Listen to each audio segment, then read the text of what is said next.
Hello everybody. So I was trying to put my finger on it.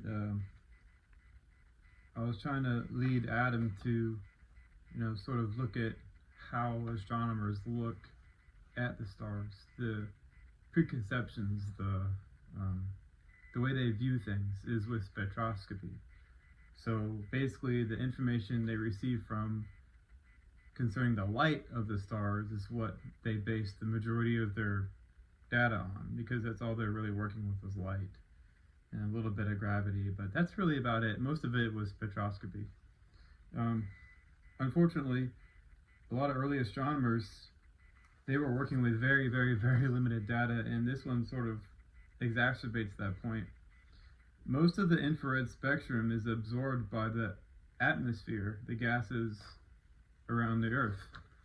So you have what is that, nanometers, micrometers? Yeah, micrometers. So in 1 to 100 micrometers of wavelength of the light is where a lot of information can be gathered from the stars, and here's a visible spectrum. And then around 100 micrometers to 1 millimeter, those frequencies are completely absorbed by the Earth's atmosphere. So astronomers are gathering all this data about the visible light spectrum of stars and forming all their theories and, their Hertzsprung-Russell diagram and all that.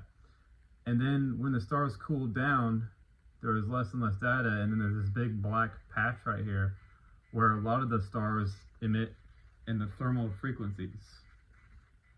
And that's from 10 micrometers all the way to about half a centimeter of wavelength that astronomers on the ground, this is absent space telescopes, could not see the stars in more evolutionary states outside of being in the visible spectrum. And that's what really, I think that after all these years, that's basically it. That's why they don't have an appropriate understanding of star evolution, because the thermal spectrum is the brown dwarfs and the red dwarfs as they transition to Jupiter-like objects. So they weren't even seeing these things. It was just a big gap here as a whole. But that's basically it. Astronomers, they were making theories, and they didn't have the information they needed to make an accurate picture.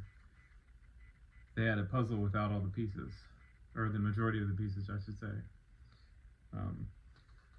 Hello, Celeste. Today is our 3-year anniversary. I guess this talk is dedicated to her. It's a slow realization over many years of what's obviously right in front of me, such as she was to me in my life. All right, there we go.